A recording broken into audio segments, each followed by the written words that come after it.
السلام علیکم ورحمۃ اللہ وبرکاتہ۔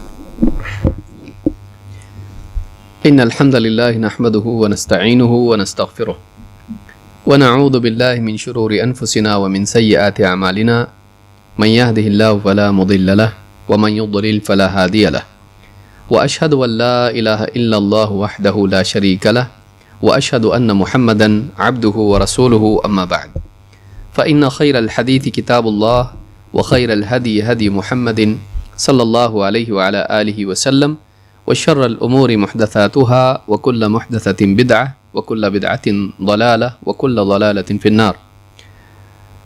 قال اللہ تبارک وتعالی وإنك لعلى خلق عظیم۔ قابل احترام فضیلۃ الشیخ مختار احمد مدنی حفظہ اللہ، موقر اہل علم، میرے محترم دینی بھائیوں اور قابل احترام ماں اور بہنوں، رمضان المبارک کے بعد حافظ ابن حجر العسقلانی رحمہ اللہ کی کتاب بلوغ المرام کا آخری حصہ کتاب الجامع، اس کا باب الترغیب فی مکارم الاخلاق آج سے ہم شروع کر رہے ہیں۔ میں بہت ہی شکر گزار ہوں جبیل دعویٰ سینٹر کا، اس کے ذمہ داران کا، خصوصاً شیخ محترم فضیلۃ الشیخ مختار احمد مدنی کا اور ان کے متعاونین کا، کہ انہوں نے اس پروگرام کا انعقاد کیا اور دوبارہ اس کو شروع کیا، اس کے لیے کوشش کی، اور مسلسل جیسا کہ شیخ نے بھی بتایا کہ 1 سال سے یہ سلسلہ جاری ہے۔ اللہ رب العالمین ذمہ داران خصوصاً شیخ محترم کے لیے اس کو بڑا اجر بنائے اور آخرت میں ان کی میزان حسنات میں اللہ رب العالمین اس کو بڑی نیکی بنا کر ہماری اور ان کی نجات کا ذریعہ بنائے۔ ہم سب کے بیٹھنے کو بھی قبول فرمائے، بولنے کو سننے کو بھی اللہ تعالیٰ قبول فرمائے۔ آج سے جو حصہ ہم شروع کر رہے ہیں وہ اچھے اخلاق کے بارے میں ہے، اور اس کا باب کا عنوان ہے باب الترغیب فی مکارم الاخلاق۔ ابن حجر رحمہ اللہ نے یہ باب پورا قائم کیا، اور اس میں جیسا کہ شیخ نے بھی بتایا کہ اس میں 18 سے 20 حدیثیں ہیں جو اچھے اخلاق سے متعلق ہیں۔ باب الترغیب، اس کے کیا معنی ہے، مکارم الاخلاق میں مکارم کے کیا معنی ہیں، اور اخلاق کس کو کہتے ہیں، یہ چیز بھی جاننا ضروری ہے۔ آج کا درس گویا کہ ہمارے لیے اس باب کا مقدمہ ہوگا، جس میں ہم پہلے تو اس باب کے معنی جاننے کی کوشش کریں گے، اس کے بعد ہم اچھے اخلاق سے متعلق جتنی حدیثیں آئی ہیں جو اجمالی طور پر اچھے اخلاق کے بارے میں اس کی دنیاوی یا اخروی فضیلت بتاتی ہیں، اس کا ایمان سے تعلق اور اس کے انسان کے اچھا یا برا ہونے کے بارے میں بتاتی ہیں۔ انشاءاللہ ان احادیث کا مطالعہ کریں گے تاکہ آنے والی حدیثوں کے لیے یہ باب ایک مقدمہ بن جائے، اور خصوصاً ہم جیسے طلباء کے لیے احادیث کا ایک مجموعہ مل جائے جس میں اچھے اخلاق کی ترغیب ہے۔ الترغیب فی مکارم الاخلاق، ترغیب کس کو کہتے ہیں؟ ابن المبرد کہتے ہیں، یہ 10ویں ہجری کے عالم ہیں، حنبلی ہیں، اور انہوں نے کتاب لکھی ہے الدر النقی فی شرح الفاظ الخرقی۔ اس میں کہتے ہیں کہ الترغیب فی الشیء الحض علی فعلہ بذکر ما فی فعلہ من الاجر۔ ترغیب کس کو کہتے ہیں؟ ترغیب کہتے ہیں کسی چیز کا جذبہ، اس کی رغبت پیدا کرنا کسی کام پر، اور اس کام کے اجر کو بتاتے ہوئے۔ وَأَصْلُهُ مِنَ الرَّغْبَةِ، اس لفظ کی ترغیب کا جو اصل لفظ ہے جس سے یہ لفظ نکلا ہے وہ ہے رغبت، وہی الاقدام علی الفعل برغبت۔ کہتے ہیں رغبت کا مطلب کیا ہے کہ یعنی کسی کام کا کرنا اس کی رغبت کے ساتھ، اس کی دل میں جستجو کے ساتھ، اس کی طلب کے ساتھ۔ اس سے معلوم ہوا کہ ترغیب اور رغبت کا مطلب ہے کسی چیز کی اندر سے چاہت ہونا، اس کا ارادہ، اس کی طلب ہونا، اور ترغیب کے معنی ہے کسی چیز کی طلب دلانا، رغبت دلانا، اس کا شوق پیدا کرنا تاکہ انسان اس کام کو کرے۔ شیخ صالح الفوزان کہتے ہیں الترغیب التفعیل من الرغبت وہی طلب الشیء۔ ترغیب کے معنی کیا ہیں؟ کہتے ہیں کہ یہ لفظ ہے تفعیل کے باب سے ہے، اور یہ رغبت سے بنا ہوا ہے، اور رغبت کے معنی ہے کسی چیز کی طلب ہونا۔ فالرغبت فی الشیء طلبہ، کسی چیز کی رغبت ہونا کا مطلب یہ ہے کہ اس کی طلب دل میں ہونا، والرغبت عن الشیء ترکہ، اور کسی چیز سے رغبت ہونا کا مطلب ہے کہ انسان کا اس چیز کو چھوڑنا، اس سے بیزاری ہونا۔ تو یہ فی اور عن دونوں کے ساتھ آتا ہے، الرغبت فی الشیء یا الرغبت عن الشیء۔ تو فی کے ساتھ جب آئے کا مطلب ہوتا ہے اس کی چاہت ہونا، اور عن کے ساتھ جب آتا ہے تو اس کا مطلب ہوتا ہے اس کی چاہت نہ ہونا، بیزاری ہونا اور اس کو چھوڑ دینا۔ جیسا کہ اللہ تعالیٰ نے فرمایا وَمَن يَرْغَبُ عَن مِلَّةِ إِبْرَاهِيمَ عَن إِلَّا مَن سَفِهَ نَفْسَهُ، اور ابراہیم کے دین سے کون بیزاری اختیار کرے گا یا کون اس کو چھوڑے گا سوائے اس شخص کے جو بالکل ہی نادان ہو یا اپنے آپ کو جس نے جہالت میں ڈال دیا ہو۔ أَيْ مَن يَتْرُكُ مِلَّةَ إِبْرَاهِيمَ إِلَّا سَفِيهٌ، شیخ صالح الفوزان کہتے ہیں کہ مطلب یہ ہے کہ سوائے کسی جاہل اور نادان کے ابراہیم علیہ السلام کے دین کو چھوڑ کون سکتا ہے؟ ایسا ہی آدمی چھوڑے گا جو جاہل ہے، نادان ہے۔ تو تسہیل الالمام میں جو شرح بلوغ المرام ہے، اس کتاب میں انہوں نے یہ بات کہی، جلد نمبر 6 صفحہ نمبر 278 پر۔ تو ترغیب کا مطلب ہوتا ہے رغبت دلانا، کسی چیز کی دل میں طلب پیدا کرنے کی کوشش کرنا، اور یہ بہت ضروری ہے۔ کیوں؟ اس لیے کہ عمل انسان کو بتا دیا جائے وہ آدمی عمل نہیں کرتا ہے جب تک کہ اس عمل کی اہمیت اس کے دل میں نہ ہو، اس عمل کی چاہت اس کے دل میں نہ ہو، اس کے پاس کوئی موٹیو ہو کہ میں کیوں کروں یہ کام۔ ایک آدمی تجارت کرتا ہے، ایک آدمی کوئی کام کرتا ہے، پیسے کے لیے دوڑ دھوپ کرتا ہے، کیوں؟ اس لیے کہ اس کے دل میں پیسے کی چاہت ہے۔ جب پیسہ آئے گا تو اس سے بہت ساری چیزیں خرید سکتا ہے۔ اسی طرح سے دینی اعتبار سے ایک آدمی دین کا علم حاصل کرتا ہے، اس کا ایک مقصد ہوتا ہے، اس کی علم کی اہمیت اس کے دل میں ہوتی ہے، اس علم کے نتائج، دعوت، اپنی ذاتی اصلاح، اپنے عقیدے، اپنے عمل کی اصلاح، دوسروں کو دیندار بنانا، یہ اس کے دل میں چاہت ہوتی، تبھی جا کے اس کی اہمیت اس کے دل میں پیدا ہوتی ہے۔ تو کسی چیز کی رغبت کا پیدا کرنا یہ اس کام پر، اس کے کام کے کرنے اور اس پر باقی رہنے کے لیے بہت ضروری ہے۔ ورنہ آدمی 4 دن کام کرتا ہے کسی دباؤ میں، اور جب دباؤ ہٹ جائے تو کام بھی چھوڑ دیتا ہے۔ لیکن جب کسی چیز کی اہمیت دل میں ہوتی ہے تو وہ مخالفتوں کے، رکاوٹوں کے باوجود اس کو کرتا ہے، کیونکہ اندر سے طلب ہوتی ہے۔ لہٰذا قرآن کریم میں اور احادیث میں نیک اعمال کی ترغیب آپ کو خوب ملے گی۔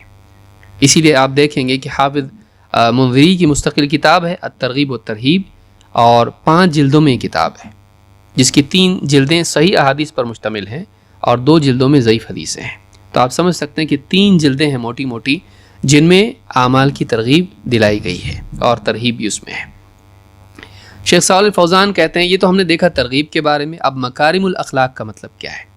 کہتے ہیں المکارم جمع مکرمہ، مکارم مکرمہ کی جمع ہے، مکرمہ ایک، مکارم کئی۔ والشیء الکریم، اس کا مطلب کیا ہوتا ہے؟ ایک شرف والی چیز، ایک شرف والی چیز۔ هو الشیء النفیس الطیب، مکرمہ کس کو کہتے ہیں؟ ایک ایسی چیز جو نفیس ہو، طیب ہو، اچھی اور عمدہ چیز ہو، اعلیٰ چیز ہو، پاک چیز ہو، عمدہ ہو۔ والاخلاق جمع خلق، اور کہتے ہیں کہ اخلاق جمع ہے خلق کی، خلق ایک ہوتا ہے اور اخلاق اس کی جمع ہے۔ وهو ما تحلى به الانسان من الصفات الحمیدہ، اور اخلاق کا مطلب یہ ہے کہ انسان اچھی صفات سے مزین ہوتا ہے، اس کو اخلاق کہتے ہیں، خلق کہتے ہیں۔ کہتے ہیں کہ الخلق بخلاف الخلق، کہتے ہیں خلق کا لفظ لام کے ضمہ اور پیش کے ساتھ میں یہ خلق سے ہٹ کر ہے، اس کے علاوہ ہے۔ خلق خا کے فتحہ کے ساتھ، زبر کے ساتھ، اور لام کے جزم کے ساتھ ہوتا ہے۔ تو خلق اور خلق میں فرق ہوتا ہے۔ کہتے ہیں کہ الخلق بالفتح ھذا للصورۃ الظاہرہ، خلق کسی کا ہے تو انسان کی ظاہری صورت کو کہتے ہیں، چہرہ ہے، اس کا ہاتھ پاؤں ہے، اس کے جسم کا حصہ ہے جو لوگوں کے سامنے ہوتا ہے، یہ خلق ہے، بناوٹ، جسم۔ اور کہتے ہیں کہ وہ اما الخلق فهو للصورۃ الباطنہ للانسان، اور کہتے ہیں جہاں تک کہ خلق کا معاملہ ہے یہ انسان کی باطنی صورت کو کہتے ہیں۔ تو اس اعتبار سے دیکھا جائے تو انسان کے وجود کے 2 حصے ہیں، ایک اس کا ظاہر ہے، ایک اس کا باطن ہے۔ ظاہر کی بھی اپنی ایک صورت ہے اور باطن کی بھی اپنی ایک صورت ہے۔ جو ظاہری صورت انسان کی ہے اس کو خلق کہتے ہیں، اور جو باطنی صورت ہے اس کو خلق کہتے ہیں۔ تو ایک انسان کا جسمانی وجود ہے اور دوسرا انسان کا اخلاقی وجود ہے جو اس کے اندر ہوتا ہے. اس کی اپنی ایک شخصیت ہوتی ہے. جسم کے ڈھانچے کے علاوہ اس کی اپنی ایک شخصیت ہوتی ہے. یہ اس کا اخلاقی چہرہ ہے, اس کا اخلاقی وجود ہے. اور شیخ صالح فوزان اس تعلق سے کہتے ہیں کہ العبرۃ لیست بالصورۃ الظاہرہ العبرۃ بالصورۃ الباطنہ والتعامل الطیب والسلوک الحسن. کہتے ہیں کہ اعتبار ظاہری صورت کا نہیں ہوتا ہے, اعتبار ہوگا انسان کے باطن کا, باطنی صورت کا, اور اس بات کا کہ وہ لوگوں سے کس طرح سے اچھے سے پیش آتا ہے اور کیسا اچھا سلوک لوگوں کے ساتھ کرتا ہے, وہ لوگوں سے کیسا معاملہ کرتا ہے اور لوگوں سے کیسا سلوک کرتا ہے. تو لوگوں سے اس کا اچھا معاملہ اور اچھا سلوک, اس کا اعتبار ہوگا. کتنا اچھا دکھائی دیتا ہے, کتنے اچھے کپڑے پہنتا ہے, اس کا کوئی اعتبار نہیں. لہٰذا بہت سارے لوگ بہت خوبصورت ہوتے ہیں لیکن ان کا اخلاق برا ہوتا ہے. لہٰذا لوگوں کے دلوں میں ان کی تصویر بدصورتی ہوتی ہے. ان لوگوں کے دلوں میں ان کا جو عکس ہوتا ہے وہ بدصورت ہوتا ہے. اور ایک انسان صورت کے اعتبار سے خوبصورت نہیں ہوتا لیکن اس کے اخلاق اچھے ہوتے ہیں. لہٰذا لوگوں کے دلوں میں اس کی جو تصویر ہوتی ہے وہ اچھی ہوتی ہے. تو اصل اعتبار انسان کی باطنی صورت کا ہے اور اس کی ظاہری صورت کا نہیں. تو باطنی صورت انسان کے اچھے اخلاق سے بنتی ہے. تو یہاں پر یہ بات بہت ہی عمدہ بات شیخ صالح الفوزان حفظہ اللہ نے کہی ہے. یہ ان کی کتاب تسہیل الالمام میں جلد نمبر 6 صفحہ نمبر 278 اور 279 پر ہے. یہاں سوال ہی پیدا ہوتا ہے کہ شیخ امام ابن حجر عسقلانی رحمہ اللہ نے پہلے ترغیب کا باب اور پھر ترغیب کا باب کیوں رکھا؟ پہلے برے اخلاق کے بارے میں بتایا اور پھر اچھے اخلاق کے بارے میں بتایا, ایسا کیوں؟ پہلے اچھی بات بتانا چاہیے, بعد میں بری بات. پہلے بری باتوں کے بارے میں بتایا کہ برے اخلاق یہ ہیں, ان سے بچو, پھر بتایا کہ اچھے اخلاق یہ ہیں, ان کا اہتمام کرو. یہ ترتیب کیوں؟ اس تعلق سے شیخ محمد ابن صالح ابن عثیمین رحمہ اللہ کہتے ہیں اردف هذا الباب بما قبلہ. انہوں نے پچھلے باب جو ترغیب کا ہے اس کے بعد اچھے اخلاق کی ترغیب کا باب رکھا. لأن الأولى تقدیم التخلیۃ عن التحلیہ. اس لیے کہ کہتے ہیں اس لیے کہ تخلیہ کو تحلیہ پر مقدم رکھنا چاہیے. یہاں سوال ہوتا ہے پیدا کہ تخلیہ کیا ہے خا کے ساتھ اور تحلیہ کیا ہے ہا کے ساتھ. تخلیہ کا مطلب ہوتا ہے خالی ہونا گندگی سے,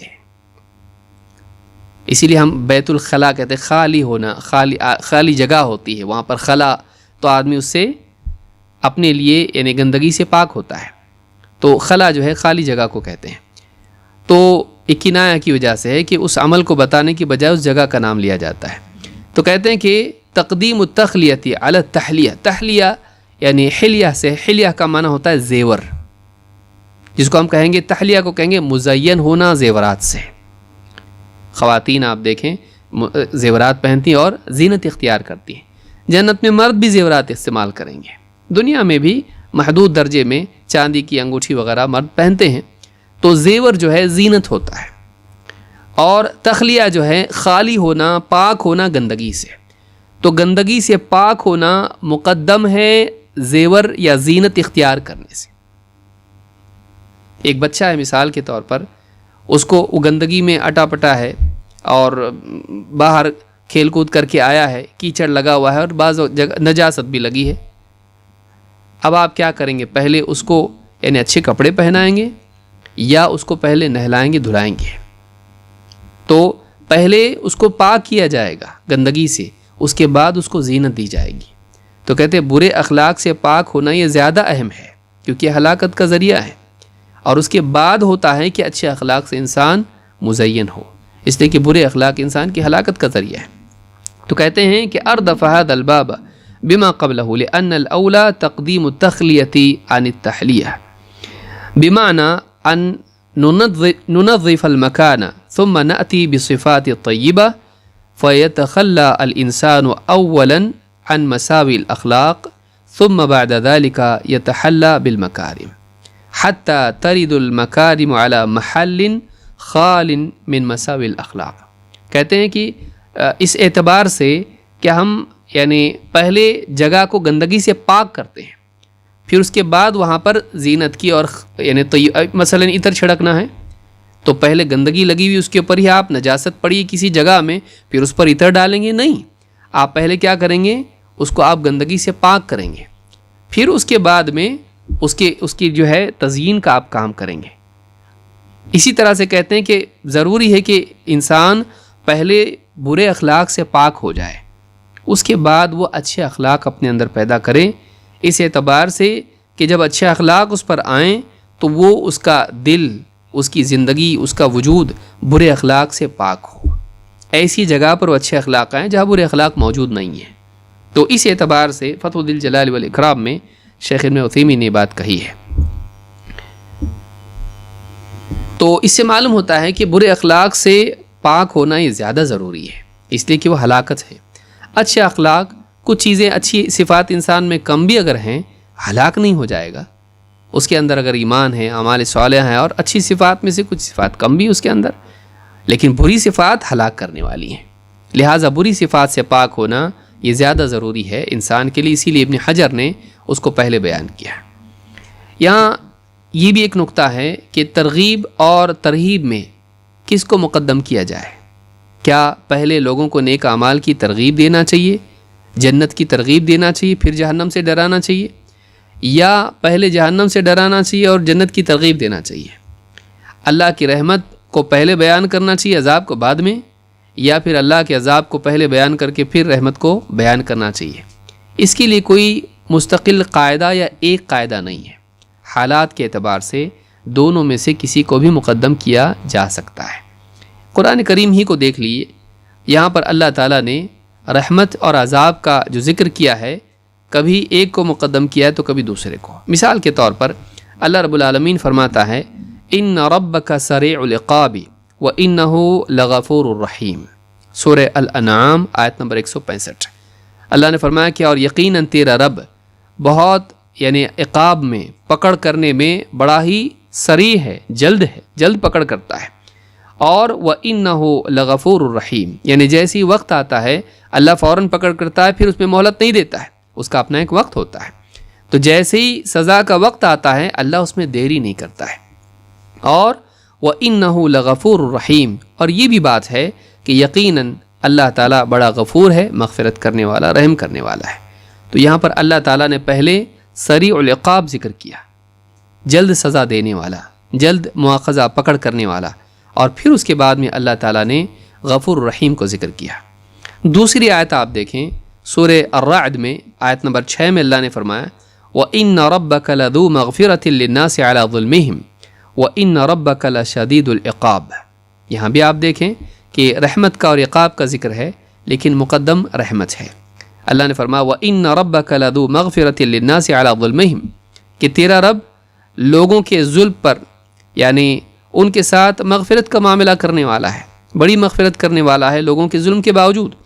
وَإِنَّ رَبَّكَ لَشَدِيدُ الْعِقَابِ، اور تیرا رب عقاب کے اعتبار سے بڑا شدید ہے، سخت پکڑ کرنے والا ہے۔ تو یہاں پر اللہ نے ترغیب کو مقدم کیا، پچھلی آیت میں ترہیب کو، عذاب کو اور ڈراوے کو مقدم کیا۔ تو اس کا کوئی ایک خاص قاعدہ نہیں ہے، اگرچہ رحمت کو مقدم عام طور سے کیا جاتا ہے تاکہ لوگوں کے دل میں رغبت پیدا ہو، لیکن موقع کی مناسبت سے کسی ایک کو مقدم کیا جا سکتا ہے۔ کوئی ایسا نہیں کہ ہمیشہ فضائل کو پہلے بیان کرنا چاہیے اور ترہیب کو بعد میں بیان کرنا چاہیے، ایسا نہیں۔ اللہ کی رحمت ہی کو پہلے بیان کرنا چاہیے، ایسا کوئی قاعدہ نہیں ہے۔ حالات کے اعتبار سے داعی کو، مبلغ کو اس کا لحاظ کرنا چاہیے کہ کیا مناسب ہے، کیا مناسب ہے۔ مثال کے طور پر ایک آدمی گناہ میں گناہ کر رہا ہے اور یہ مانتا ہے کہ اللہ تعالیٰ غفور رحیم ہے، ایسے آدمی کو اور آپ اللہ کی رحمت سنائیں تو ایسا آدمی اور گناہوں کی طرف جائے گا۔ ایسے آدمی کے لیے ترہیب کو مقدم کیا جا سکتا ہے۔ اور ایک آدمی مایوس ہو گیا اللہ کی رحمت سے اور سوچتا ہے کہ اب میری مغفرت نہیں ہو سکتی ہے، اس کے لیے اللہ کی رحمت کی بات کو مقدم کیا جا سکتا ہے، بلکہ صرف اتنا بھی بیان کیا جا سکتا ہے، جیسا کہ قرآن کریم میں بعض مقامات پر دو میں سے ایک ہی کو بیان کیا گیا ہے۔ تو یہ بات، یہ اصول کی چیز ہے جس کو یاد رکھنا ضروری ہے۔ اب آئیے آگے بڑھتے ہیں اخلاق حسنہ کے تعلق سے، اچھے اخلاق کے تعلق سے۔ اچھے اخلاق کی اصل کیا ہے؟ کیا ہم لوگوں کو دیکھ کے اچھے اخلاق بنائیں گے کہ اس کو اچھا اخلاق کہتے ہیں؟ جیسے مغرب میں مثال کے طور پر کوئی آدمی کسی عورت سے اگر ہاتھ نہ ملائے تو اس کو برا مانا جاتا ہے کہ کیسا روڈ انسان ہے کہ ایک عورت نے ہاتھ بڑھایا آگے، اجنبی عورت نے، اور اس نے ہاتھ نہیں ملایا تو یہ برے اخلاق والا ہے، یہ اچھا انسان نہیں ہے، یہ یعنی برا آدمی ہے۔ تو اخلاق کی بنیاد کیا ہے؟ جو سماج میں جو چل رہا ہے، جس سے لوگوں کو اچھا لگتا ہے، یا اخلاق کی بنیاد کسی خاص چیز پر ہے؟ ظاہر بات ہے ایک مسلمان اس بات کو جانتا ہے کہ اخلاق کی بنیاد قرآن و سنت پر ہے۔ قتادہ رحمہ اللہ کہتے ہیں فقلت یا ام المؤمنین، میں نے حضرت عائشہ رضی اللہ تعالیٰ سے پوچھا اے ام المؤمنین، اے مسلمانوں کی ماں، اہل ایمان کی ماں، انبئینی عن خلق رسول اللہ صلی اللہ علیہ وسلم، ذرا مجھے بتائیے تو صحیح اللہ کے رسول صلی اللہ علیہ وسلم کے اخلاق کے بارے میں، کہ آپ کا اخلاق کیسا تھا؟ قالت الست تقرأ القرآن، حضرت عائشہ نے کہا تم قرآن نہیں پڑھتے؟ تم قرآن نہیں پڑھتے؟ قلت بلا، کہتے ہیں ہاں میں نے کہا پڑھتا تو ہوں۔ قالت فإن خلق نبی اللہ صلی اللہ علیہ وسلم کان القرآن، کہا کہ اللہ کے رسول صلی اللہ علیہ وسلم کا اخلاق قرآن تھا، یعنی قرآن میں جس چیز کو اچھا کہا گیا ہے آپ اس کو کرتے تھے، قرآن میں جس چیز کو برا کہا گیا آپ اس سے بچتے تھے۔ آپ کے اخلاق کا مدار آپ کی چاہتوں پر نہیں تھا، آپ کے اخلاق کا مدار اللہ کی کتاب پر تھا۔ تو جو قرآن میں اچھا ہے آپ نے اس کو اپنایا، جس کو قرآن نے برا بتایا آپ نے اس سے اپنے آپ کو بچایا۔ تو اس سے بات معلوم ہوتی کہ نبی کریم صلی اللہ علیہ وسلم کے اخلاق کی بنیاد بھی قرآن تھی، لہٰذا ہمارے لیے مصدر قرآن ہے اچھے اخلاق کا، اور پھر اس کی تشریح میں اور اس کی تطبیق میں رسول اکرم صلی اللہ علیہ وسلم کی سیرت اور آپ کی تعلیمات۔ صحیح مسلم میں صلاۃ المسافرین میں امام مسلم نے اس کو روایت کیا ہے، حدیث نمبر 746 پر۔ اچھا اخلاق ہے کیا؟ اس تعلق سے عبداللہ ابن مبارک نے بہت کم الفاظ میں اس کو سمیٹا ہے۔ ابن مبارک رحمہ اللہ کہتے ہیں ان کے بارے میں اہل علم نے کہا انہ وصف حسن الخلق فقال هو بسط الوجہ وبذل المعروف وکف الاذی۔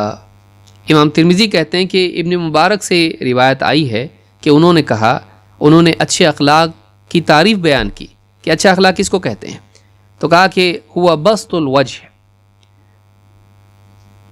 خوش مزاجی سے لوگوں سے ملنا، کہ انسان کا چہرہ کشادہ ہو، اس کی پیشانی کشادہ ہو، چہرہ اس کا کھلا ہوا ہو، یہ نہیں کہ یوں اس طرح سے چہرہ ہو کہ لوگوں سے ملاقات کرتے وقت میں غصے والا اور ایک دم سکڑا ہوا چہرہ لے کے لوگوں سے ملتا ہے اور ایک دم بھویں جڑے ہوئے اور اس طرح سے تنگ چہرے کے ساتھ ملتا ہے، نہیں، کہتے ہیں کہ بسط الوجہ، کشادہ چہرے کے ساتھ لوگوں سے ملنا، وبذل المعروف، اور جو بھلائی ہے لوگوں پر خرچ کرنا، علم ہے، اچھی باتیں ہیں، دین کا علم ہے، مال ہے، یا اس طرح کی کوئی بھی چیز ہے جس کو لوگوں پر خرچ کیا جا سکتا ہے، معروف، اس کو لوگوں پر خرچ کرنا، خیر کا لوگوں پر لٹانا، وکف الاذی، اور تکلیف سے لوگوں کو دور رکھنا، چاہے وہ اپنی ہو چاہے وہ دوسروں کی ہو، خصوصاً اپنی ملاقات میں، لوگوں سے اٹھنے بیٹھنے میں اپنے اندر جو برائیاں اور کمیاں ہیں تو ان کمیوں سے، ان برائیوں سے، اس شر سے، ان کانٹوں سے لوگوں کو محفوظ رکھنا، اپنے کانٹوں سے، اپنی برائیوں سے، اپنے شر سے، اپنے نفس کی آگ سے لوگوں کو محفوظ رکھنا۔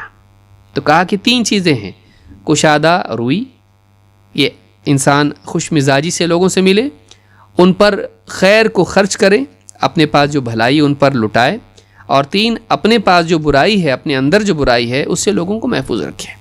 یہ سارے اخلاق کی اصل ہے، یہ اس کو کہتے ہیں کہ اچھا اخلاق یہ ہے، حسن الخلق اس کو کہتے ہیں۔ امام ترمذی نے اس کو اپنی جامع میں روایت کیا ہے، حدیث نمبر 2005 کے تحت یہ اثر ہے، تو اس کو انہوں نے وہاں ذکر کیا ہے۔ ابن قیم رحمۃ اللہ علیہ نے کہا کہ سارے اخلاق، اچھے اخلاق، ان کا مدار 4 چیزوں پر ہے، یہ بہت کام کی چیزیں، اس کو یاد رکھنا چاہیے۔ کہتے ہیں ابن قیم اپنی کتاب میں کہتے ہیں وَحُسْنُ الْخُلُقِ يَقُومُ عَلَىٰ 4 ارکان، اچھا اخلاق 4 ارکان پر ٹکا ہوا ہے۔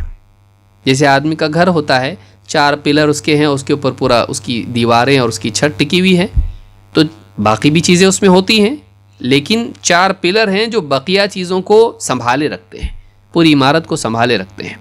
تو کہتے ہیں کہ وہ حسن الخلقی یقوم علی 4 ارکان، اچھا اخلاق 4 ستونوں پر ٹکا ہوا ہے. لا یتصور قیام ساقیہ الا علیہا، اور کہتے ہیں کہ ان 4 چیزوں کے سوا کوئی اور چیز نہیں جن پر اس کی بنا ٹکی ہوئی ہو، اس کی جڑ ٹکی ہوئی ہو. الصبر والعفت والشجاعت والعدل، 4 چیزیں کیا ہیں؟ کہتے ہیں نمبر 1 صبر، نمبر 2 عفت، نمبر 3 شجاعت، اور نمبر 4 العدل. چوتھی چیز عدل و انصاف ہے. یعنی پہلی چیز ہے صبر، کہ انسان خیر پر جمع رہے، برائیوں سے دوری پر جمع رہے. تقدیر کے اعتبار سے بھی جو تکلیفیں آتی ہیں ان پہ صبر کرے، دین کے احکام ہیں ان پر صبر کرے، منع کی ہوئی چیزیں ہیں ان سے بچنے میں صبر کرے. تو انسان صبر کرے، اپنے آپ کو بچائے رکھے برائیوں سے، اور صبر کرے، جذبات کی رو میں بہہ نہ جائے بلکہ اپنے آپ کو کنٹرول میں رکھے، سیلف کنٹرول جس کو آپ کہیں گے. دوسرا کیا ہے؟ والعفہ، عفت یہ ہے کہ انسان گھٹیا چیزوں سے بچے، گالی، بے حیائی، اپنے آپ کو برہنہ ہونا، اور اس طرح سے عریانیت اور زناکاری اور اس طرح کی جتنی اخلاقی برائیاں ہیں جو یعنی شرمگاہ سے متعلق ہیں، ان سے آدمی اپنے آپ کو بچائے. اور اسی طرح سے مال کے اعتبار سے بھی خیانت اور اس طرح کی جتنی چیزیں، چوری وغیرہ وغیرہ، دھوکہ، غبن، اس طرح کی جتنی چیزیں ہیں ان سے اپنے آپ کو بچائے. تو یہ 2 چیزیں جو ہیں، اس طرح کی چیزوں سے اپنے آپ کو بچائے رکھنا، بے حیائی سے بچانا، چاہے وہ بے حیائی فحشا جو آیا ہے قرآن میں، دونوں اعتبار سے آیا ہے، زناکاری کے اعتبار سے بھی، مال کے خرابی کے اعتبار سے بھی، ان دونوں اعتبار سے اپنے آپ کو بچائے رکھنا یہ عفت ہے. اور تیسرے شجاعت ہے، بہادری، اسی سے سخاوت جنم لیتی ہے. تو بہادری انسان کے اندر ہو.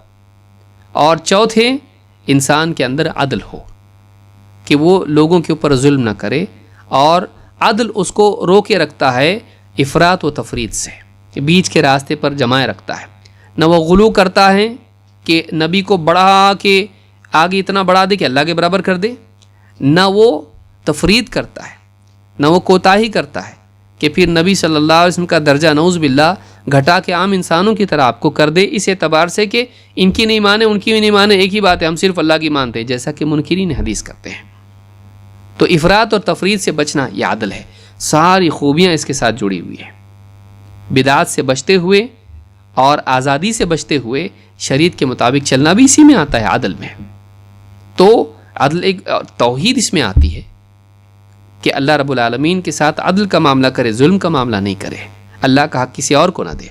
تو اگر غور کریں تفصیل سے ابن قیم نے اس کو سمجھایا بھی ہے. تو کہتے ہیں کہ 4 چیزیں ہیں جن سے اچھے اخلاق جنم لیتے ہیں، ان پر سارے اچھے اخلاق ٹکے ہوئے ہیں. صبر، عفت جس کو ہم اپنے الفاظ میں پاک دامنی کہتے ہیں، اپنے دامن کو پاک رکھنا. تو صبر، عفت، شجاعت، بہادری، اور 4 عدل. کہتے ہیں وَمَنْشَأُ جَمِيعِ الْأَخْلَاقِ الْفَاضِلَةِ مِنْ هَذِهِ الْأَرْبَعِ، سارے اچھے اخلاق فاضلہ کا جنم انہی 4 چیزوں سے ہوتا ہے. سارے اچھے اخلاق انہی سے وجود میں آتے ہیں، گویا کہ یہ منبع ہیں، یہ یہاں سے سب نکلتے ہیں 4 چیزوں سے. مدارج السالکین میں جلد نمبر 2 صفحہ نمبر 294 پر ابن قیم رحمۃ اللہ علیہ نے بات کہی ہے. تو یہ بھی بات ہم کو معلوم ہوئی. آئیے دیکھتے ہیں اچھے اخلاق کی فضیلت کیا ہے. ہمارے دعات و مبلغین اور طلباء کے لیے خاص طور سے یہ چیزیں ایک ساتھ جمع، سارے اخلاق، کیونکہ ابن حجر نے 2 سے 3 حدیثیں اچھے اخلاق کی فضیلت میں بیان کی ہیں. میں ان کو چھوڑ کے حدیثیں بیان کر رہا ہوں، جب وہ ان کا موقع آئے گا تو انشاءاللہ ہم اس کو بھی دیکھیں گے. لیکن یہ وہ احادیث ہیں جو اچھے اخلاق کی فضیلت میں ہیں، اور انہی کو ہم آج انشاءاللہ سمجھنے کی کوشش کریں گے. چونکہ وقت ہمارے پاس ہے اس لیے ہم تفصیل سے بھی احادیث کا مطالعہ کر سکتے ہیں. پہلی چیز کہ اچھا اخلاق کی فضیلت کیا ہے. اللہ کو پسند ہے اچھا اخلاق، اللہ تعالیٰ کو پسند ہے، اس کی فضیلت میں اتنا ہی کافی ہے. اللہ کے نبی صلی اللہ علیہ وسلم فرماتے ہیں ان اللہ کریم یحب الکرماء، اللہ تعالیٰ بڑا سخی ہے، کریم ہے، اور کرم کرنے والوں کو، سخاوت کا اہتمام کرنے والوں کو پسند کرتا ہے۔ جواد یحب الجودہ، اور اللہ جواد ہے اور جودہ کو پسند کرتا ہے، کہ یہ بھی سخاوت ہی کا ایک پہلو ہے لیکن دونوں میں تھوڑا سا فرق ہے۔ تو اللہ تعالیٰ جواد ہے، سخی ہے، اور جودہ کو لوگوں کو عطا کرنے کو پسند کرتا ہے۔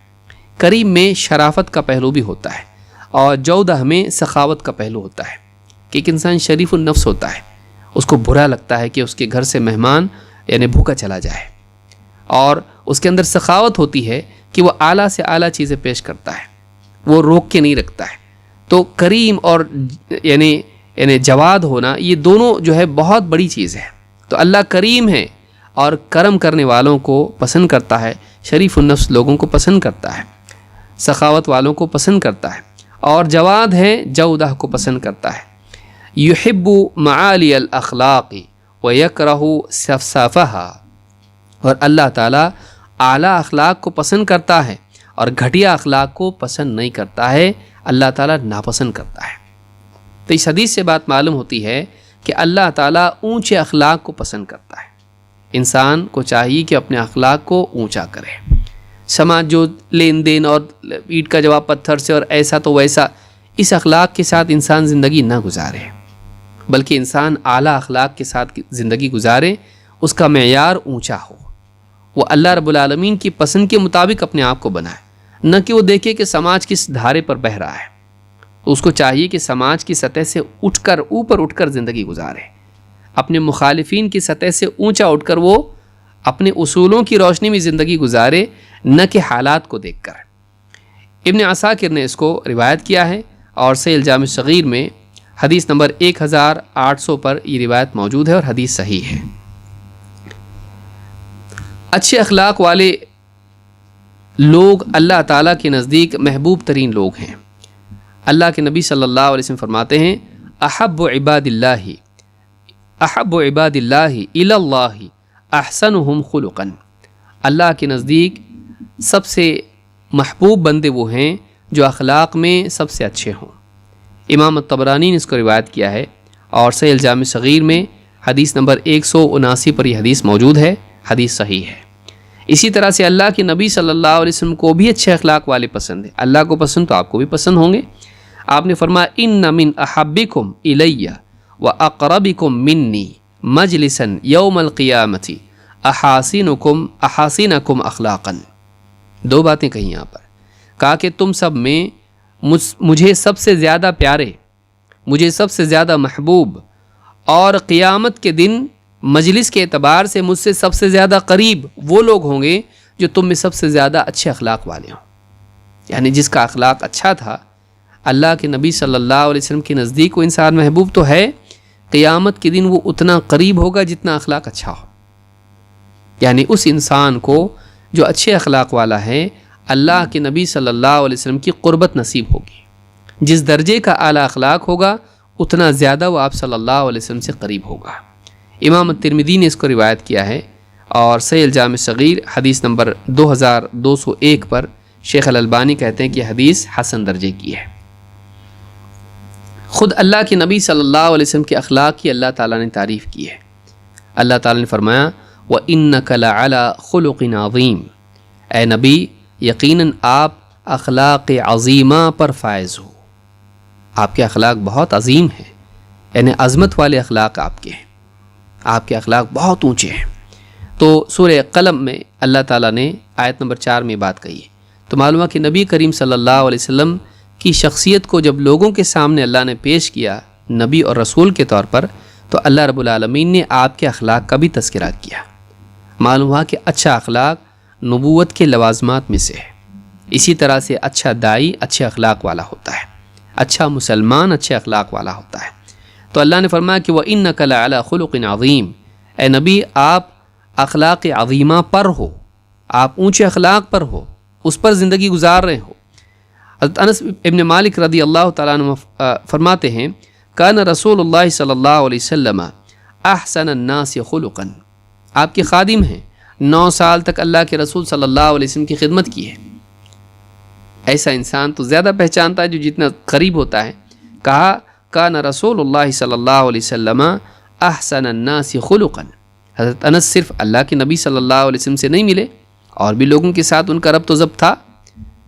کہا کہ سارے لوگوں میں سب سے اچھے اخلاق والے اللہ کے نبی صلی اللہ علیہ وسلم تھے.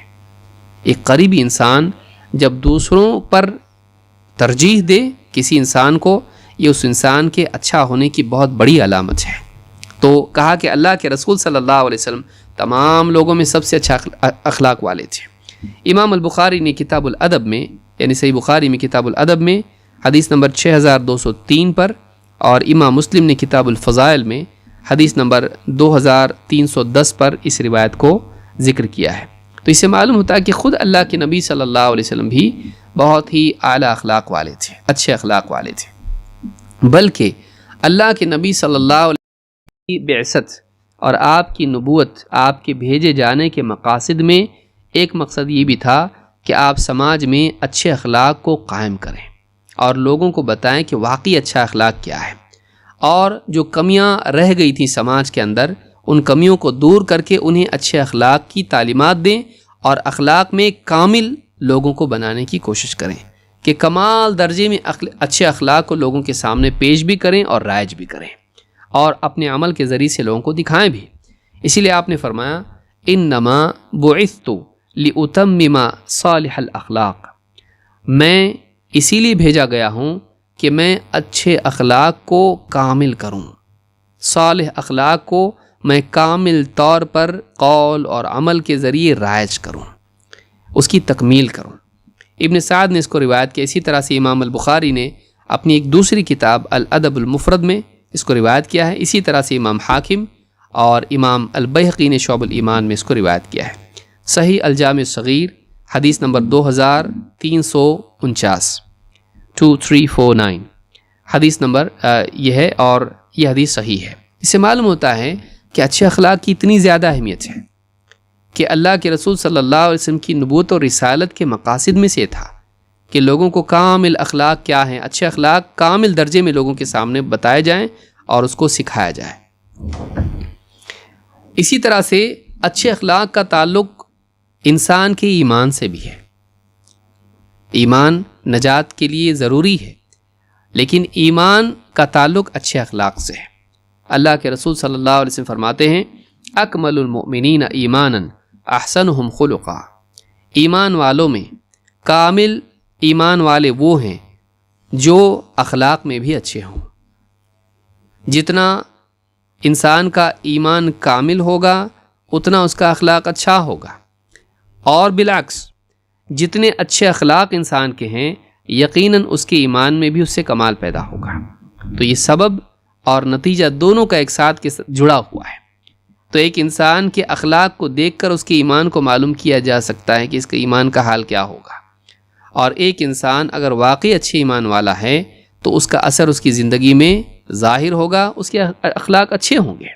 اسی لیے آپ دیکھیں گے کئی احادیث میں اللہ کے نبی صلی اللہ علیہ وسلم نے فرمایا کہ من کان یؤمن باللہ والیوم الآخر فلیکرم ضیفہ، جو آدمی اللہ اور آخرت پر ایمان رکھتا ہے وہ اپنے مہمان کا اکرام کرے، یعنی اس سے اچھے اخلاق سے پیش آئے. تو آپ دیکھیے اچھے اخلاق سے پیش آنا مہمان کے ساتھ میں اس کو جوڑا گیا کس سے؟ ایمان کے ساتھ، کہ اگر ایمان والا ہے تو ایسا کرنا پڑے گا. تو اچھا اخلاق انسان کے اچھے ایمان کا تقاضا ہے. ایمان کا تقاضا ہے کہ جو آدمی اللہ سے ڈرنے والا ہے، جو آدمی آخرت پر یقین کرنے والا ہے، اس کے لیے لازمی ہے کہ اس کے اخلاق میں سدھار پیدا ہو. اگر نہیں ہو رہا ہے تو کہیں نہ کہیں ایمان میں کمزوری ہے. تو معلوم ہوا کہ اخلاق کا مدار ایمان پر ہوتا ہے، اور انسان کے ایمان کے پختہ ہونے یا کمزور ہونے کی علامت اس کے اخلاق ہے. کیسا اخلاق ہے اس سے ایمان معلوم پڑتا ہے. ایمان دکھتا تو نہیں ہے، اخلاق دکھتا ہے. تو اخلاق کو دیکھ کر ایمانی حالت معلوم کی جا سکتی ہے. امام احمد، ابو داود، ابن حبان اور حاکم نے اس کو روایت کیا ہے. صحیح الجامع الصغیر حدیث نمبر 1230، اور حدیث صحیح ہے. سارے مسلمانوں میں بہتر وہ ہیں جو اچھے اخلاق والے ہیں. ایمان کا تعلق بھی آپ نے دیکھا. مسلمانوں میں زیادہ اکرام کے لائق کون ہیں، زیادہ اچھے لوگ کون ہیں؟ اللہ کے رسول صلی اللہ علیہ وسلم فرماتے ہیں ان من خیارکم احسنکم اخلاقا، تم سب میں اچھے لوگ وہ ہیں جو چنے جا سکتے ہیں، اعلیٰ لوگ اور خیار اچھے لوگ، اعلیٰ اور عمدہ لوگ وہ ہیں جو احسنکم اخلاقا، جو اخلاق میں زیادہ اچھے ہیں. جو اخلاق میں زیادہ اچھے ہیں وہ تم میں زیادہ اعلیٰ اور اونچے مرتبے والے ہیں. امام البخاری نے المناقب میں حدیث نمبر 3559 پر، اور امام مسلم نے کتاب الفضائل میں حدیث نمبر 2321 پر اس کو روایت کیا ہے. اسی طرح سے اللہ کے نبی صلی اللہ علیہ وسلم فرماتے ہیں افضل المؤمنین اسلاما من سلم المسلمون من لسانہ و یدہ. ایمان والوں میں اسلام میں سب سے افضل کون ہیں؟ وہ ہیں جن کی زبان اور ہاتھ سے دوسرے مسلمان سلامت رہیں. ان کی زبان سے وہ کسی کو تکلیف نہ دیں، گالی دینا، تہمت لگانا، دل دکھانے والی بات کرنا نہ کریں. ہاتھ سے تکلیف نہ دیں کہ ان کے خلاف کچھ ٹائپ کر کے فیس بک پہ اور ان کے خلاف کچھ لکھ کے ایسا بھیج دیا، لوگوں میں ان کی تشہیر کی، ان کے تعلق سے ان پہ تہمت لگا دی، یا ہاتھ سے کسی کو ضرب پہنچائی، اس کو نقصان پہنچایا، مارا پیٹا یا قتل کیا، یا اس کا مال چھینا، یا جو بھی اس طرح سے ہاتھ سے اس کے ساتھ برائی کی. تو تم میں سب سے افضل وہ ہیں ایمان والوں میں اسلام کے اعتبار سے جس کی زبان اور ہاتھ سے دوسرے لوگ سلامت رہیں. وَأَفْضَلُ الْمُؤْمِنِينَ إِيمَانًا أَحْسَنُهُمْ خُلُقًا. اور ایمان والوں میں ایمان کے اعتبار سے افضل وہ ہیں جو ان میں اخلاق میں اچھے ہوں. وَأَفْضَلُ الْمُهَاجِرِينَ مَنْ هَاجَرَ مَا نَهَى اللَّهُ تَعَالَى عَنْهُ. اور مہاجرین میں افضل وہ ہیں جو ان چیزوں کو چھوڑ دیں جن سے اللہ نے منع کیا ہے. وَأَفْضَلُ الْجِهَادِ مَنْ جَاهَدَ نَفْسَهُ فِي ذَاتِ اللَّهِ عَزَّ وَجَلَّ. اور سب سے افضل جہاد یہ ہے کہ ایک انسان اللہ کی خاطر اپنے نفس سے جہاد کرے. اللہ کی خاطر، اللہ کے باب میں، اللہ کے تعلق سے، اللہ کے حکموں میں، اللہ کے دین کے معاملے میں، اللہ تعالیٰ کی شریعت کے تعلق سے اپنے نفس سے جہاد کرے، اپنے نفس کو تابع کرے اللہ کے حکموں کا. سب سے افضل جہاد یہ ہے. تو یہاں پر معلوم ہوا ایمان کے اعتبار سے، اسلام کے اعتبار سے، ہجرت اور جہاد کے اعتبار سے افضل کون ہے؟ وہ جن کے اخلاق اچھے ہوں. امام الطبرانی نے اس کو روایت کیا ہے صحیح جامع صغیر حدیث نمبر 1129 اور حدیث صحیح ہے. چلیے آگے بڑھتے ہیں.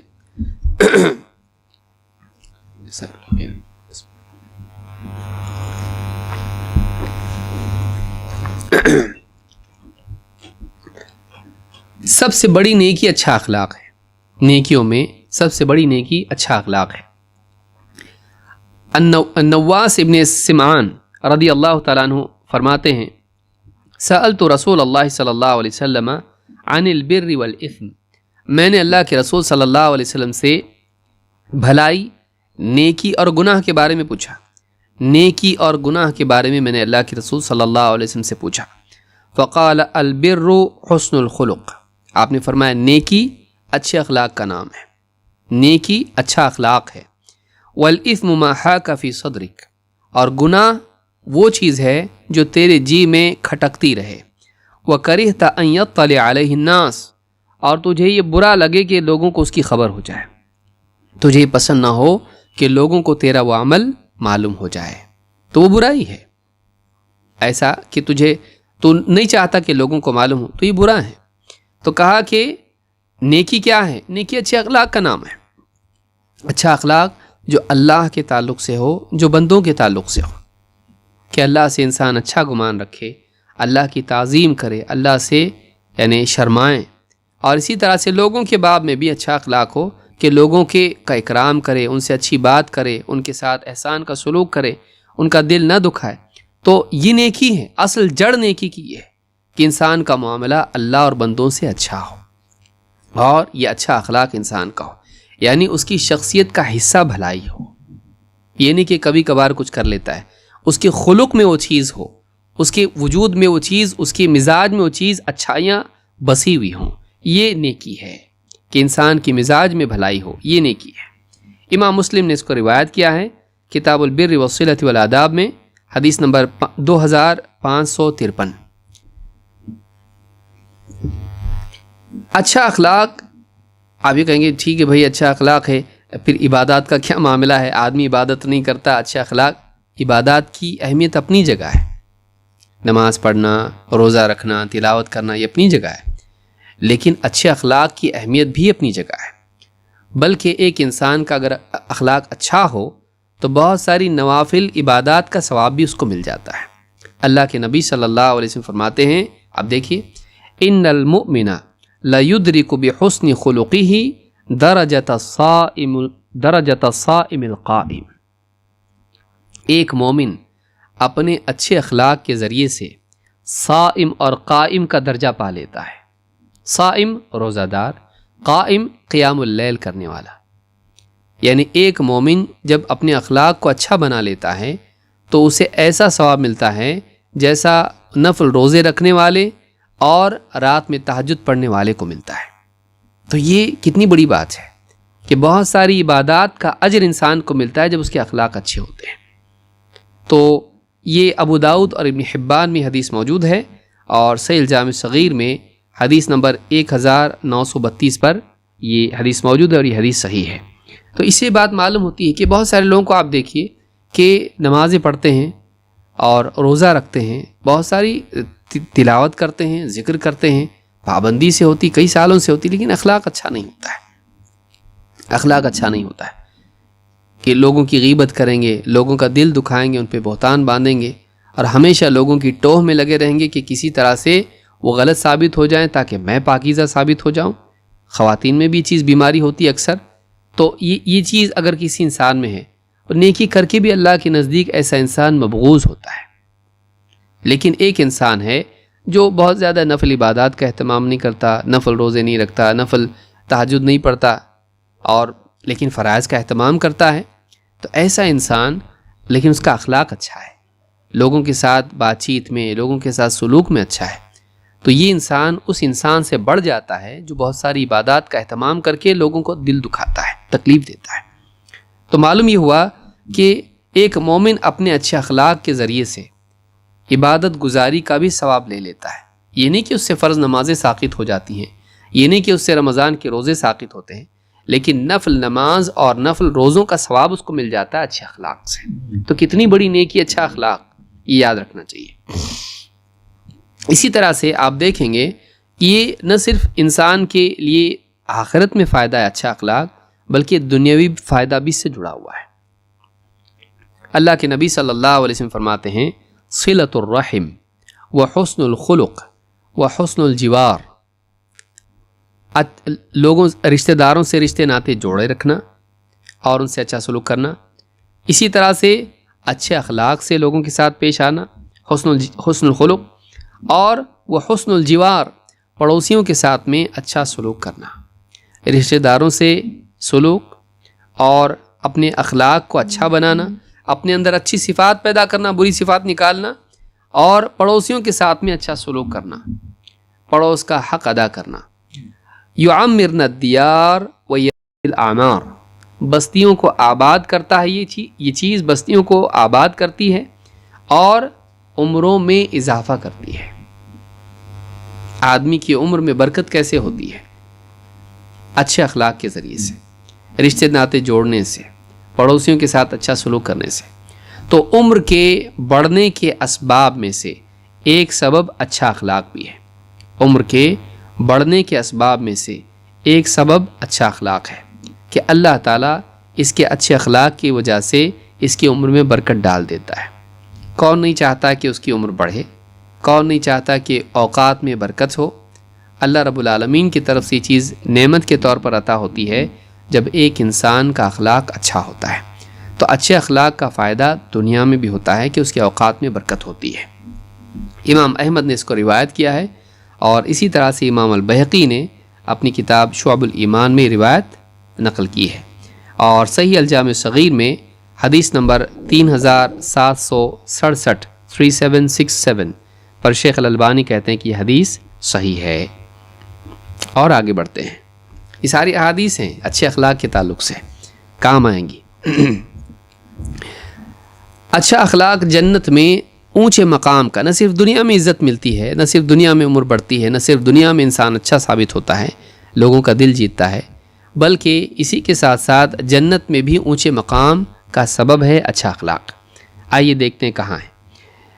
اللہ کے رسول صلی اللہ علیہ وسلم فرماتے ہیں انا زعیم ببیت فی ربض الجنۃ لمن ترک المراء وان کان محقا، میں جنت کے کنارے، اطراف کا حصہ ہوتا ہے اس کو ربض کہتے ہیں، کہ میں جنت کے کنارے کنارے گھر دلانے کا ذمہ لیتا ہوں اس انسان کے لیے، لمن ترک المراء وان کان محقا، اس انسان کے لیے جو جھگڑا چھوڑ دے، بحث چھوڑ دے یا جھگڑا چھوڑ دے، چاہے وہ حق پر ہو، آپس میں جو جھگڑا ہے اس کی بات صحیح ہے، یہ زمین میری ہے، یا فلاں موبائل افضل ہے، یا یہ کپڑا زیادہ اچھا ہے، یا کوئی اور بات ہو سکتی ہے، تو اگر وہ اس کی بات صحیح بھی ہو لیکن جھگڑا بڑھانے کی بجائے جھگڑا ختم کر دے، اگر کوئی ایسا انسان ہے سمجھدار، تو کہا کہ ایسے انسان کے لیے میں جنت کے کنارے گھر کی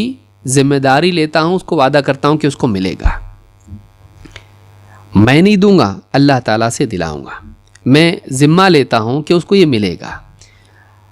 وَبِبَيْتٍ فِي وَسَطِ الْجَنَّةِ لِمَنْ تَرَكَ الْكَذِبَ وَإِنْ كَانَ مَازِحًا، اور جنت کے بیچوں بیچ گھر کا ذمہ لیتا ہوں ایسے انسان کے لیے جو جھوٹ چھوڑ دے، چاہے مذاق ہی میں کیوں نہ ہو، یعنی بالکل جھوٹ نہیں بولتا ہو، مذاق میں بھی جھوٹ نہیں بولتا ہو، مذاق میں بھی جھوٹ نہیں بولتا۔ بہت سارے لوگ ہوتے ہیں مذاق میں جھوٹ بول دیتے ہیں، جوک بنا بنا کے بتاتے ہیں کچھ بھی، یا پھر کسی کو ڈرانے کے حساب سے ہنسی کرنے کے لیے، دیکھو سانپ آ گیا، دیکھو تمہارے اوپر بچھو ہے، اس طرح کی باتیں کرتے ہیں، تمہارے پیچھے دیکھو مکڑی ہے، تو لوگوں کو اس طرح سے جھوٹ بول کے اور سب ہنستے ہیں۔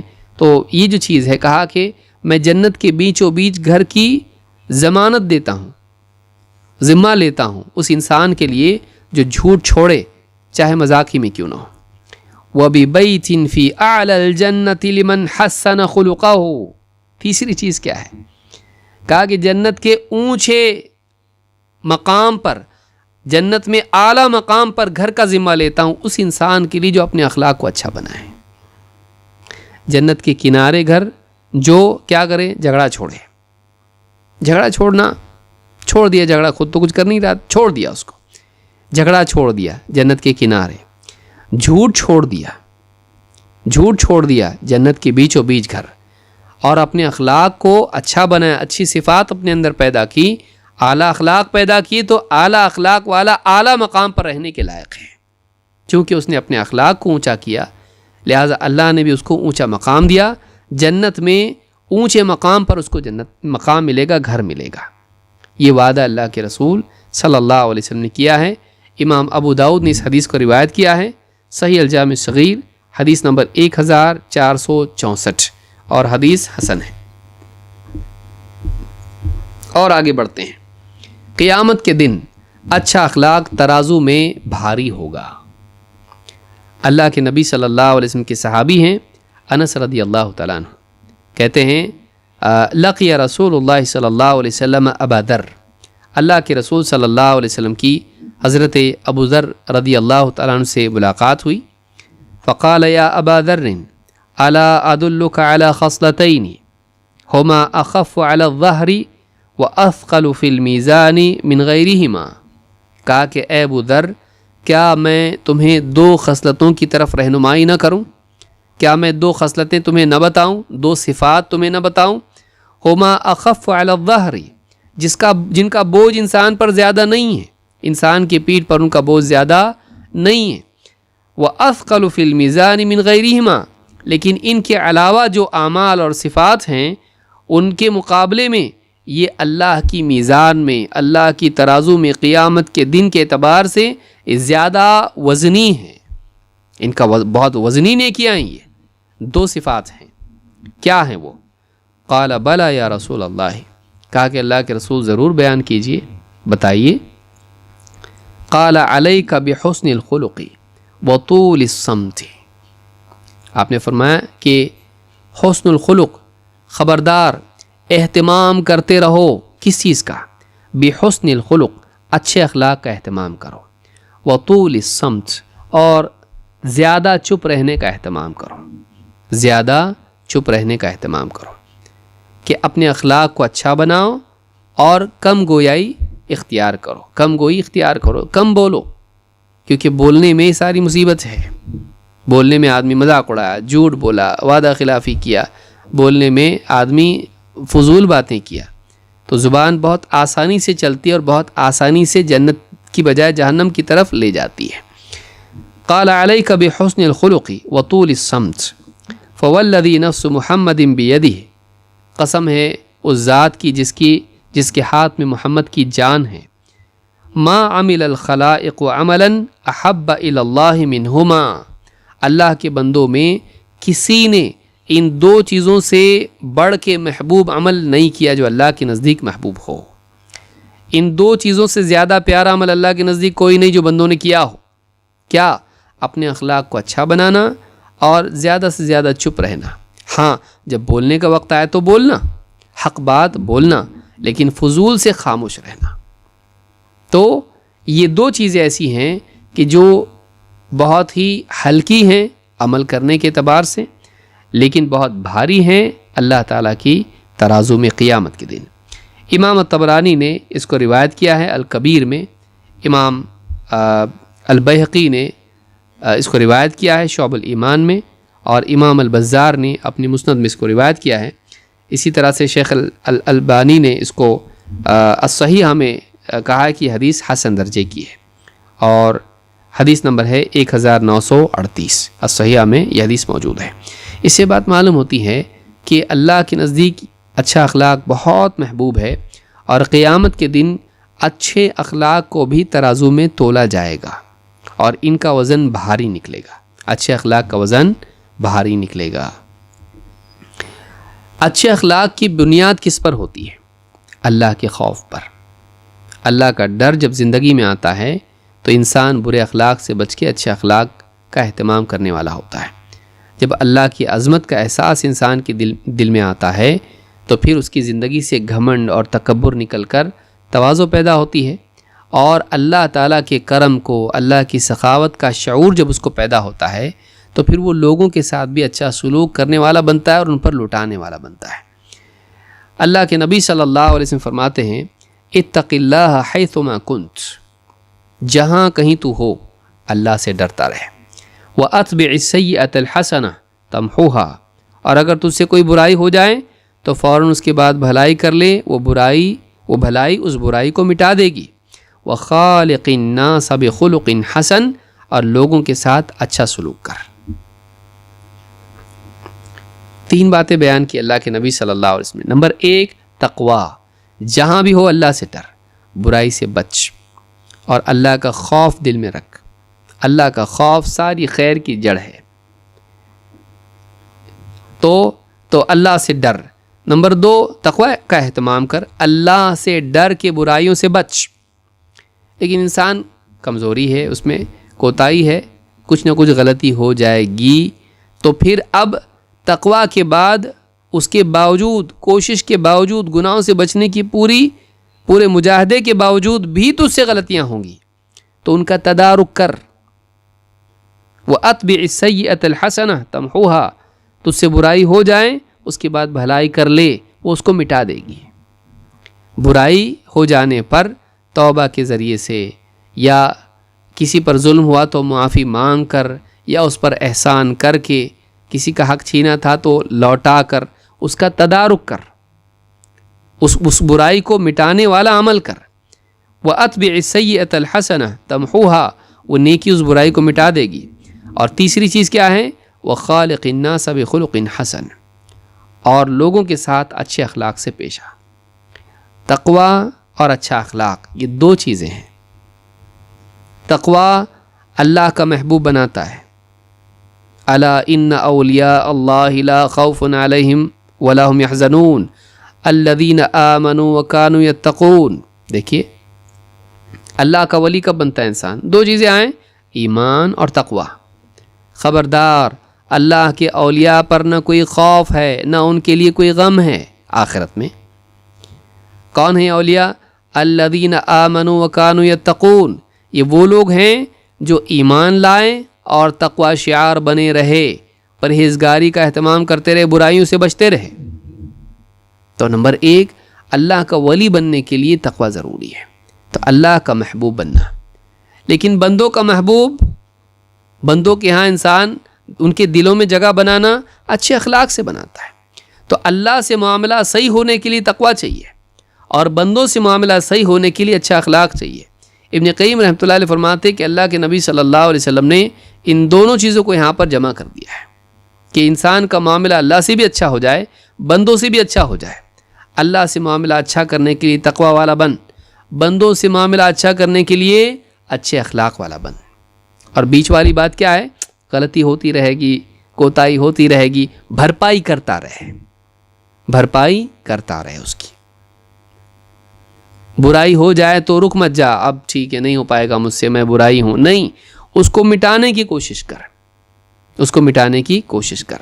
اپنے کپڑوں کو بچا گندگی سے، لگ جائے تو اب لگ گئے جانے دو، کیا کرنا، ایسا کرتا نہیں، دھو جلدی سے اس کو، دھو جلدی سے اس کو۔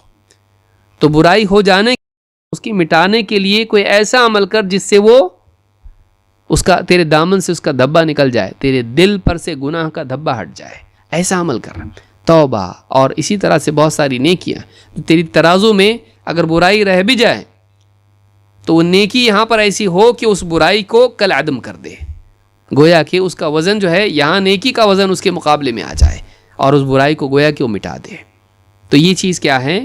یہ بہت عمدہ حدیث ہے، جس سے معلوم ہوتا ہے کہ اس میں بھی اللہ کے نبی صلی اللہ علیہ وسلم نے لوگوں سے اچھے اخلاق سے پیش آنے کا حکم دیا ہے۔ اس حدیث کو امام ابو داؤد، امام احمد، ترمذی اور حاکم نے روایت کیا ہے۔ اسی طرح سے امام البیہقی نے شعب الایمان میں اس کو روایت کیا ہے، اور ابن عساکر نے بھی اس کو روایت کیا ہے۔ سیل جامع صغیر حدیث نمبر 97 شیخ البانی کہتے ہیں کہ یہ حدیث حسن درجے کی ہے۔ آئیے آگے دیکھتے ہیں۔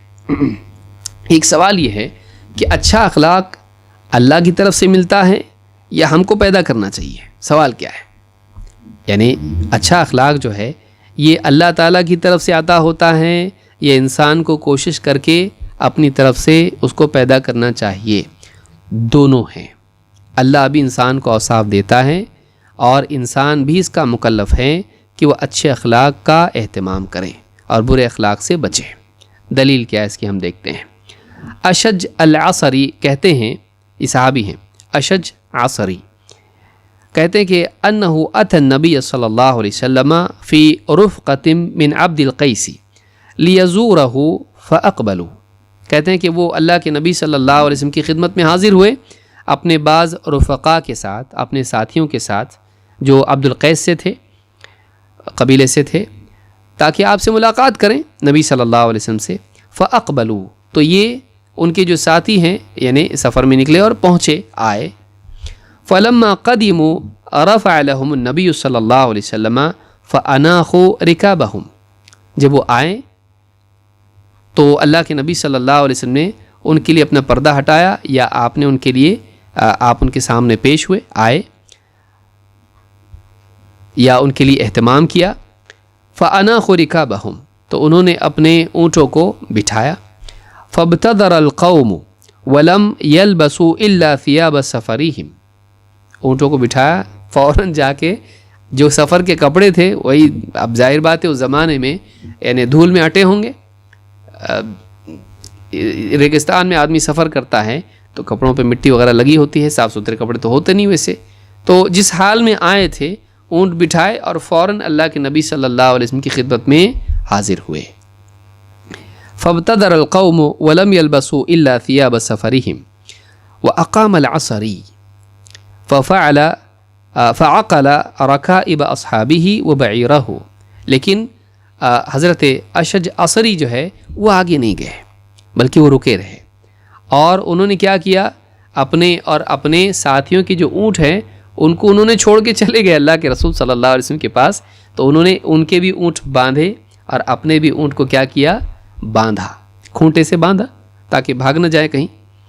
ثم اخرج ثیابہ من عیبتہ، پھر اپنا جو صندوق تھا کپڑوں کا جس میں کپڑے انسان رکھتا ہے، تو اس میں سے اپنے اچھے کپڑے جو تھے وہ نکالے۔ وَذَلِكَ بِعَيْنِ رسول اللہ صلی اللہ علیہ وسلم، اور اللہ کے رسول صلی اللہ علیہ وسلم سب کا حال دیکھ رہے تھے کہ وہ لوگ دوڑے دوڑے فوراً جو ہے اپنے اونٹوں کو بٹھایا، انہی حال پہ چھوڑ دیا، کپڑے بھی وہی تھے، فوراً آ گئے ملنے کے لیے، اور وہ جو ہیں سکون کے ساتھ میں اپنے اونٹ کو بٹھایا، پھر اس کو باندھا، دو ساتھیوں کے بھی اونٹوں کو باندھا، پھر صندوق کھول کے کپڑے اچھے نکالے، ان کو پہن کے پھر اللہ کے نبی صلی اللہ علیہ وسلم کے پاس آئے، تو آپ اس کو دیکھ رہے تھے۔ ثم اقبل الى النبی صلی اللہ علیہ وسلم فسلم علیہ، اور پھر اللہ کے نبی صلی اللہ علیہ وسلم کی خدمت میں حاضر ہوئے اور آپ کو سلام کیا۔ فقال له النبی صلی اللہ علیہ وسلم ان فیک لخصلتین یحبہم اللہ ورسولہ، تمہارے اندر دو خصلتیں ہیں، دو صفات ہیں جنہیں اللہ بھی پسند کرتا ہے اور اللہ کا رسول بھی پسند کرتا ہے، یعنی میں اللہ کے نبی صلی اللہ علیہ وسلم، تو اللہ اور اس کا رسول ان خصلتوں کو پسند کرتا ہے۔ قال ما ہما، کہا اللہ کے رسول وہ کیا ہیں؟ قال الانات والحلم، وہ دو صفات کیا ہیں؟ الانات، ترتیب سے بالکل یعنی ڈسپلن کے ساتھ کسی کام کو کرنا، جلد بازی نہیں بلکہ سکون و وقار کے ساتھ کسی کام کو کرنا، اس کو کہتے ہیں الانات۔ اور الحلم، سمجھداری، سوجھ بوجھ، اسی لیے حدیث میں آیا ہے کہ لیلنی منکم اولو الاحلام والنہی، صف میں نماز میں امام سے مجھ سے قریب وہ لوگ رہیں جو اولو الاحلام والنہی ہوں۔ تو یعنی حلم جو ہے یہ عقل کے لیے بھی استعمال ہوتا ہے، تو یہاں پر اسی لیے شیخ محمد بن علی الاتیوبی انہوں نے کہا کہ وَأَمَّا الْحِلْمُ فَهُوَ الْعَقْلُ، یہاں پر حلم سے مراد کیا ہے؟ عقل ہے، عقل ہے۔ تو کہتے ہیں کہ تمہارے اندر دو خصلتیں ہیں، کہا وہ کیا ہیں؟ تو کہا کہ وہ ہے الانات، سکون و وقار کے ساتھ کام کو کرنا، جلدی اور گڑبڑاہٹ کے ساتھ نہیں کرنا، اور دو سمجھداری سے کرنا۔ انہوں نے سوچا دیکھو نبی سے ملاقات کے لیے جا رہے ہیں، تھوڑا صاف ستھرا ہو کے جانا چاہیے، اور دیکھو یہ اونٹ چھوڑ کے چلے گئے میرے ساتھ ہی، بھاگ جائیں گے اونٹ تو کیسا ہوگا، تو انہوں نے اونٹوں کو بھی باندھا، سوجھ بوجھ کے ساتھ، سمجھداری کے ساتھ اور سکون کے ساتھ۔ سوجھ بوجھ اور سکون یہ دو چیزیں ہیں اور جڑی ہوئی ہیں دونوں چیزیں۔ تو کہا کہ تمہارے اندر یہ دو چیزیں ہیں۔ قال، اب دیکھیے سوال کیا پوچھا انہوں نے، یہ خود ان کی سوجھ بوجھ کی علامت ہے۔ قال شیء جبلت علیہ او شیء اتخلقہ، کہ اللہ کے رسول یہ جو دو چیزیں ہیں یہ میری جبلت میں تھیں، اللہ نے ان پر مجھ کو پیدا کیا، یا میں نے اپنے اندر یہ پیدا کی ہیں صفات، میں نے کوشش سے ان کو حاصل کیا ہے، کیا ہے یہ؟ قال لا بل جبلت علیہ، کہا نہیں بلکہ یہ تمہارے اندر اللہ کی طرف سے تمہاری جبلت میں ڈالی گئی ہیں، تمہارے نیچر میں یہ چیز ڈالی گئی ہیں۔ قال الحمدللہ، تو کہا الحمدللہ، تمام تعریف اللہ کے لیے، اللہ نے ڈالا تو ہم کس کی کریں گے؟ اللہ کی کریں گے۔ کہا الحمدللہ، دیکھیے یہ بھی سمجھا کہ اللہ نے جب یہ نعمت عطا کی ہے تو اللہ کی حمد کرنی چاہیے۔ تو ابن حبان نے اس کو روایت کیا ہے، اور التعلیقات الحسان میں حدیث نمبر 7159 پر شیخ الالبانی نے اس کو ذکر کیا ہے۔ ایک طریق میں ہے، انہوں نے کہا الحمدللہ الذی جبلنی علی خلقین احبہم اللہ، کہا تمام تعریف اللہ کے لیے ہے جس نے مجھے ایسے اخلاق عطا کیے، ایسی دو صفتیں عطا کی جنہیں اللہ پسند کرتا ہے۔ تو یعنی مجھ کو کوشش بھی کرنا نہیں پڑی، اللہ نے میری فطرت میں ان چیزوں کو ڈال دیا اور اللہ ان کو پسند بھی کرتا ہے، تو کتنی اچھی بات ہے، تمام تعریف اللہ کے لیے ہے۔ تو اس کو امام البخاری نے اپنی کتاب الادب المفرد میں روایت کیا ہے، اور حدیث نمبر 584، حدیث صحیح ہے۔ تو اس سے معلوم ہوتا ہے کہ ایک بات تو یہ معلوم ہوئی کہ اخلاق میں سے بعض اخلاق ایسے ہوتے ہیں کہ اللہ تعالیٰ بعض بندوں میں ڈال دیتا ہے، پیدائشی ذہین ہوتے ہیں، پیدائشی صبر والے ہوتے ہیں، پیدائشی محنت کرنے کا مزاج ہوتا ہے، پیدائشی فرما بردار ہوتے ہیں، پیدائشی لوگوں سے اچھی بات کرنے والے ہوتے ہیں، تو صفات اللہ کی طرف سے بھی ملتی ہیں۔ تو یہ چیز اس حدیث سے معلوم ہوئی۔ اسی لیے ایک حدیث میں اللہ کے نبی صلی اللہ علیہ وسلم فرماتے ہیں ان الناس لم يعطوا شيئا خيرا من خلق حسن، لوگوں کو اچھے اخلاق سے بڑھ کر کوئی چیز نہیں ملی۔ لوگوں کو اگر کوئی چیز اللہ نے دی ہے تو اچھے اخلاق سے بڑھ کے کوئی چیز نہیں، جس میں ایمان بھی آ جاتا ہے اللہ سے اچھا معاملہ کرنا۔ تو اس حدیث کو امام طبرانی نے الکبیر میں روایت کیا ہے، سیل جامع صغیر حدیث نمبر 1977، حدیث صحیح ہے۔ اسی طرح سے ایک اور حدیث ہے کہ خیر ما اعطی الناس خلق حسن، سب سے بہترین چیز جو لوگوں کو عطا کی جاتی ہے اللہ کی طرف سے وہ اچھا اخلاق ہے۔ امام احمد، نسائی، ابن ماجہ اور حاکم نے اس کو روایت کیا ہے، صحیح الجامع صغیر حدیث نمبر 3321 اور حدیث صحیح ہے۔ یہی وجہ ہے کہ اللہ کی طرف سے جب ملتی ہے تو اللہ سے مانگنا چاہیے، تو اچھا اخلاق اللہ سے مانگنا چاہیے۔ اللہ کے نبی صلی اللہ علیہ وسلم کی ایک حدیث ہے جو شاید آپ نے اس سے پہلے نہ سنی ہو، ابو امامہ رضی اللہ تعالیٰ عنہ کہتے ہیں کہ ما دنوت من نبیکم صلی اللہ علیہ وسلم فی صلاة مکتوبۃ او تطوع الا سمعتہ یدعو بہؤلاء الکلمات الدعوات۔ اللہ کے نبی صلی اللہ علیہ وسلم سے قریب ہو کر میں نے جب بھی کوئی فرض یا نفل نماز پڑھی تو میں نے ضرور آپ کو سنا کہ آپ اپنی دعا میں یہ کلمات کہتے تھے، یعنی یہ دعا آپ مانگتے تھے جو میں آپ بتانے والا ہوں، فرض ہو نفل ہو، میں جب بھی قریب ہوا تو میں نے نماز میں آپ کو یہ دعا پڑھتے سنا۔ کیا دعا ہے وہ؟ کہتے ہیں کہ لا یزید فیہن ولا ینقص منہن، ان چیزوں میں جو اس میں بیان ہوئی ہیں اس میں آپ نہ بڑھاتے تھے نہ گھٹاتے تھے، بس ایسے ہی مانگتے تھے۔ کیا دعا ہے؟ اللہم اغفر لی ذنوبی و خطایایا، اے اللہ میرے گناہوں کو اور میری خطاؤں کی مغفرت کر دے۔ اللہم انعشنی وجبرنی، اے اللہ مجھے رفعت عطا فرما۔ علماء نے کہا کہ انعشنی کا مطلب ہے مجھے رفعت عطا فرما، اور وجبرنی، اور میری کمیوں کا تدارک کر دے، میری کمزوری کو دور کر دے۔ وَاهْدِنِي لِصَالِحِ الْأَعْمَالِ وَالْأَخْلَاقِ، اے اللہ مجھے نیک اعمال اور نیک اخلاق کی طرف رہنمائی عطا فرما، مجھے گائیڈ کر، میری رہنمائی کر، مجھے توفیق دے اچھے اعمال اور اچھے اخلاق کی۔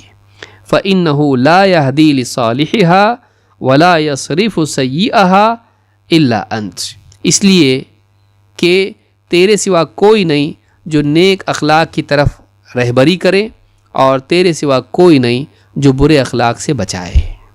معلوم ہوا کہ اچھے اخلاق کی طرف رہنمائی اللہ کی طرف سے ملتی ہے، اور برے اخلاق سے حفاظت اللہ کی توفیق سے ہوتی ہے۔ تو معلوم ہے کہ اللہ کی طرف سے ہوتا ہے، اس حدیث سے بات معلوم ہوتی ہے۔ اس لیے اللہ سے ہم کو اچھے اخلاق کی بھی دعا کرنی چاہیے۔ یہ نہیں کہ میں نے دیکھو اپنے آپ کو پرسنالٹی ڈیولپمنٹ میں کتنا زبردست بنایا، نہیں، اللہ کی توفیق کے بغیر آدمی اچھا نہیں بن سکتا ہے۔ وہ عقل جس سے تو نے سوچا مجھ کو اچھا بننا چاہیے، وہ کس نے دی؟ اللہ نے دی۔ امام طبرانی نے اس کو روایت کیا ہے، اور سیل جامع صغیر میں حدیث نمبر 1266 پر شیخ البانی کہتے ہیں یہ حدیث حسن درجے کی ہے۔ لیکن اس کا یہ مطلب نہیں کہ آدمی کہ پھر جب اخلاق اللہ کی طرف سے ملتے تو ہم کیا کریں، ہماری کوشش نہ کریں۔ معاذ بن جبل رضی اللہ تعالیٰ کہتے ہیں ان رسول اللہ صلی اللہ علیہ وسلم بعثہ الی قوم، اللہ کے رسول صلی اللہ علیہ وسلم نے انہیں کسی قوم کی طرف بھیجا، کسی علاقے میں کچھ لوگوں کی طرف بھیجا۔ فقال یا رسول اللہ اوصینی، کہا کہ اللہ کے رسول مجھے وصیت کیجیے، کچھ نصیحت کیجیے، تاکید کیجیے کچھ خاص باتوں کی۔ قال افش السلام طعام، کہا کہ سلام کو عام کرو اور لوگوں کو کھانا کھلانے میں سخاوت برتو۔ واستحی من اللہ استحیاءک رجلا من اہلک، اللہ سے ویسے ہی حیا کر جیسا اپنی قوم کے شریف اور بڑے انسان سے تو حیا کرتا ہے۔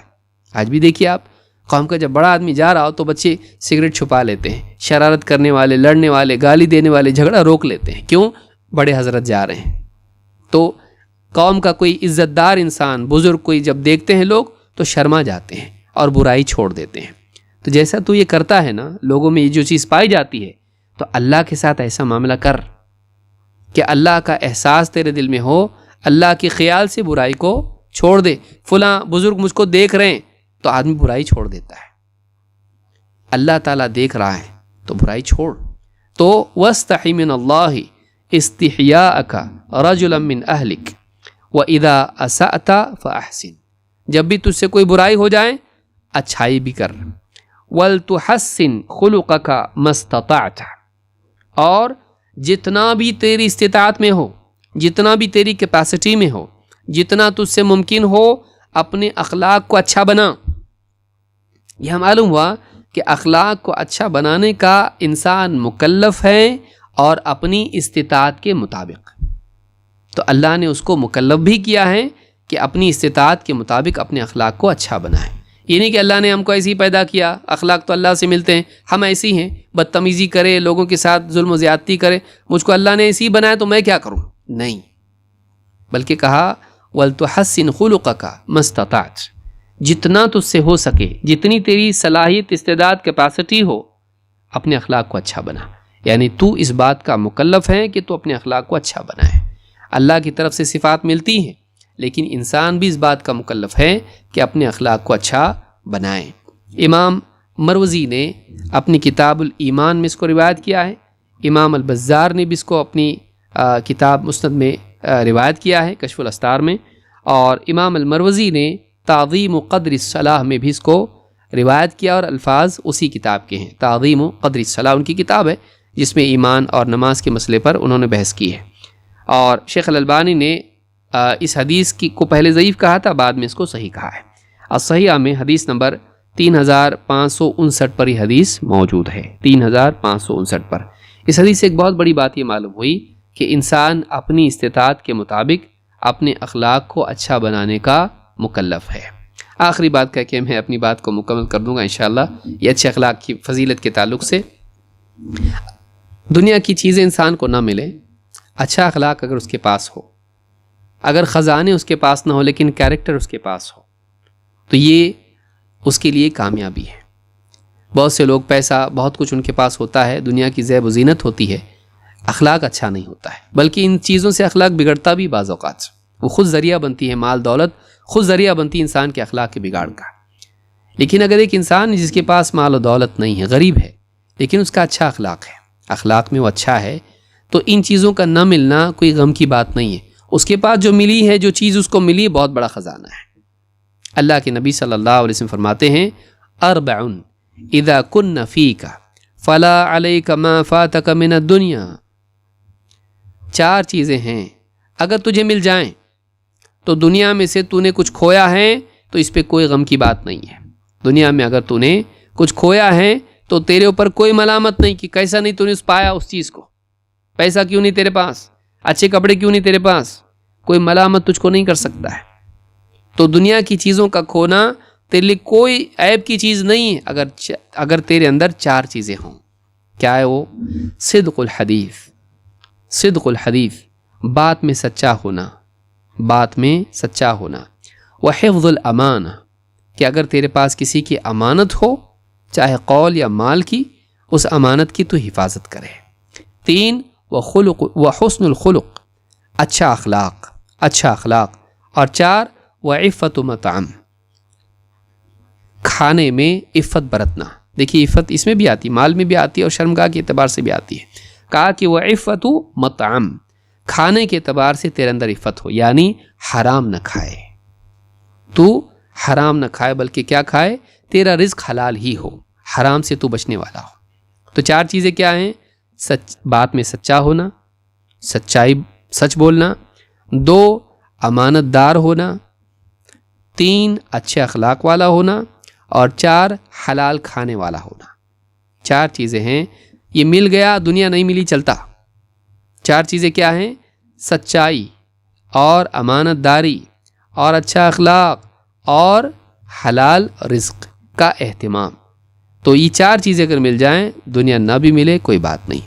امام احمد، الطبرانی اور حاکم اور امام البیہقی نے اپنی شعب الایمان میں اس حدیث کو روایت کیا ہے. اور صحیح الجامع صغیر میں حدیث نمبر 873 پر شیخ الالبانی کہتے ہیں کہ حدیث صحیح ہے. تو یہ کل ملا کے کئی حدیثیں ہیں جو ہم نے اچھے اخلاق سے متعلق دیکھیں. اللہ رب العالمین سے دعا ہے کہ ہمیں اس بات کی توفیق عطا فرمائیں کہ ہم اپنے اخلاق کو بہتر بنائیں، اور اللہ تعالیٰ اپنی طرف سے ہم کو اعلیٰ صفات اور اعلیٰ اخلاق عطا فرمائیں تاکہ ہم دنیا اور آخرت میں کامیاب ہوں.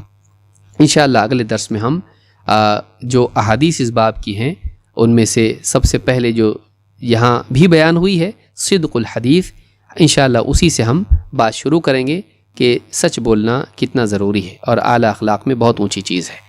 اقول ھذا واستغفر اللہ لی ولکم۔